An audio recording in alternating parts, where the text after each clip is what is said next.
అస్సలం అయికం, welcome to my recipe 78. ఇవాళ వచ్చి మనం తాటు ముంజలతో మనం పాయసం చేసుకుంటున్నాం. ఇది తమిళనాడు స్పెషల్ అనమాట. తమిళనాడులో నొంగు పాయసం అనేసి అంటారు. ఈ ఎండాకాలంలో చల్లగా కూల్గా చాలా టేస్ట్గా ఉంటుంది. రండి ఫ్రెండ్స్, వీడియోలోకి వెళ్ళిపోదాం. ఇలాగా స్టవ్ మీద ఒక కళాయి పెట్టుకోవాలి. కళాయి పెట్టుకున్న తర్వాత ఒక 1/2 లీటర్ పాలు వేసుకోవాలి. నీళ్ళు పోయకుండా మరిగించుకోవాలి. అలాగే ఇలా మరుగుతుండగా మనం తాటు ముంజలు తీసుకొని పైన తోలంతా తీసుకోవాలి. అలాగే పాలు అయితే మరిగిపోయాయి. ఇప్పుడైతే మనం స్టవ్ ఆఫ్ చేసుకోవాలి. ఎక్కువ మరుగుతే మటుకైతే పాలు అయితే ఇంకిపోతాయి. అందుగురించి మనం స్టవ్ ఆఫ్ చేసుకోవాలి. ఇప్పుడైతే మనం తాటి ముంజలు ఇలా తొక్కంతా తీసుకున్నాం కదా, ఇలా తీసుకున్న దాంట్లో మనం శుభ్రంగా కడిగి ఇలా తీసుకోవాలి. అలాగే ఒక 10 బాదం పప్పు తీసుకొని మనం నానబెట్టేసుకొని పైన పొట్టు తీసుకోవాలి. అలాగే 1 టేబుల్ స్పూన్ వచ్చి బాస్మతి బియ్యం,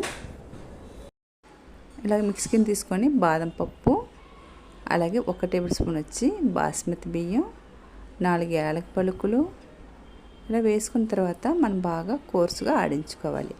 ఇలా ఆడించుకున్న తర్వాత అలాగే పైన తోలు తీసి పెట్టుకున్న తాటు ముంజలు కూడా ఒక 3 తీసుకొని దీంతో పాటు వేసుకొని ఇలాగ ఆడించుకోవాలి. చిన్నగా అక్కడక్కడ పరగ్గా ఉంటుందన్నమాట. ఇలాగ ఆడించుకోవాలి. అలాగే మన పాలు బాగా మరిగిపోయాయి కదా, మనం స్టవ్ ఆఫ్ చేసి పెట్టుకున్నాము. ఇప్పుడు దీంట్లో మనం కండెన్స్ మిల్క్ వేసుకుంటున్నాము.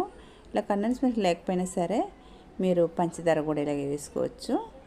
ఇలా వేసుకున్న తర్వాత మనం మిక్స్ చేసి పెట్టుకున్న బాదం పప్పు అలాగే బాస్మతి బియ్యం ఆడించి పెట్టుకున్నాం కదా, దాన్ని కూడా దీంతో పాటు ఆ పేస్ట్ని కూడా ఇలా వేసుకోవాలి.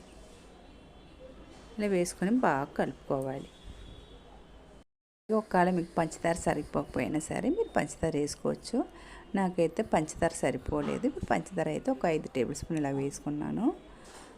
మన పాలు అయితే వాటర్ వేయలేదు. ఇలాగ లో టు సిమ్లో పెట్టుకొని మనం పాయసం చేసుకోవాలి. కలుపుతూ ఉండాలి. మనం ఇంకా మిగిలిపోయిన తాటి ముంజలు ఉంటాయి కదా, అది శుభ్రం కడిగి తీసి పెట్టుకున్నాము. ఇలా తీసి పెట్టుకున్న దాన్ని బాగా సన్నగా మనం కట్ చేసుకోవాలి. మిక్సీ మట్టుకైతే వేసుకోకూడదు. ఇలా సన్నగా కట్ చేసుకోవాలి. అప్పుడే మనం పాయసం తాగేటప్పుడు అక్కడక్కడ పలుకులుగా తగులుద్ది, టేస్ట్ కూడా ఉంటుంది. ఇలాగ ఇప్పుడు పాలు వేసుకుందాము. ఇలా పాలు వేసుకుని 1-2 నిమిషాలు మరిగిన తర్వాత మనమైతే ఇప్పుడు సర్వ్ చేసుకుందాము.